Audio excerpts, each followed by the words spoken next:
พี่อ้วนชวนกินสวัสดีค่ะ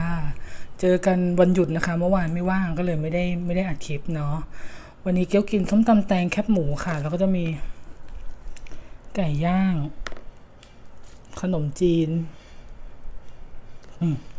แล้วก็ผักก็จะมีผักชีลาวแล้วก็เนี่ยผักชีใบเลื่อยแล้วก็ต้นหอมผักชีแค่นี้โอเคไปเลยจ้าส้มตำแตงแอบมีคอหมูย่างด้วยนะไป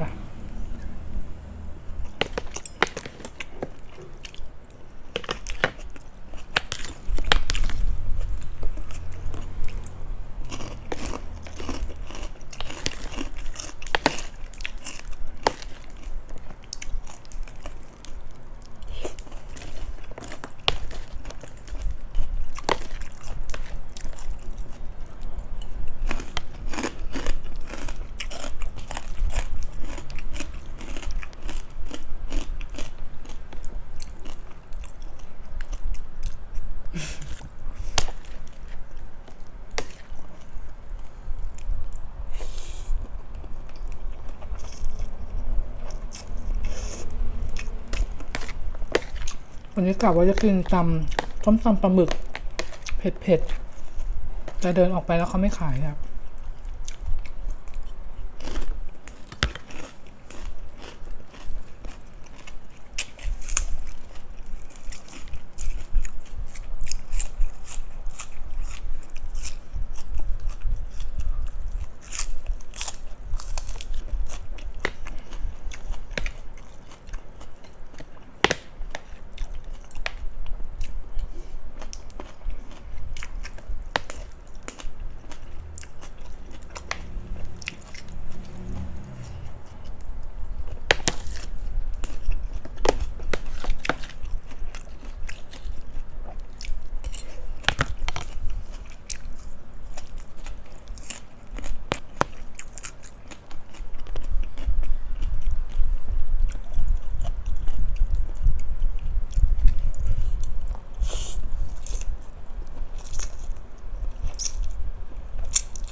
ช่องนี้พูดไม่เก่งนะคะเน้นกินอย่างเดียว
ไอ้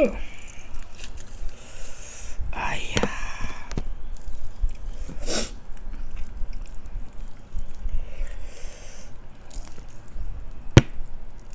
ไก่ย่างยั่วๆจ้าบางทีพูดก็อายเขินขี้อายจิ้มน้ำจิ้มไก่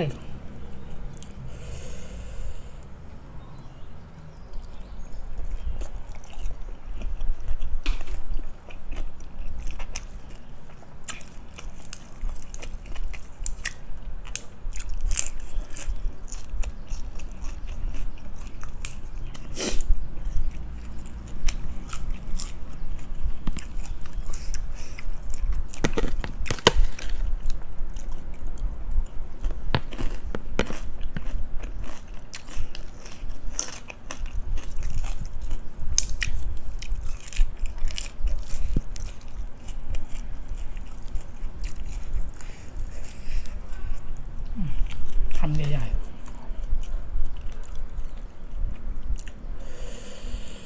ไอ้ยาหนุนปะจ๊ะ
นั่นมาแล้ว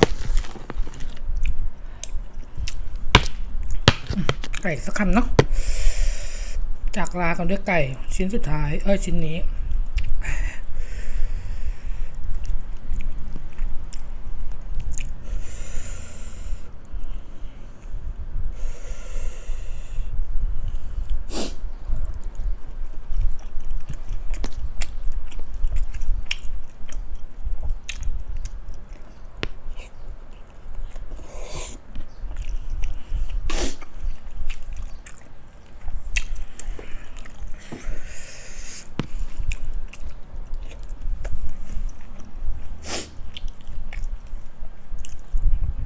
เจอกันคลิปหน้านะคะบ๊ายบาย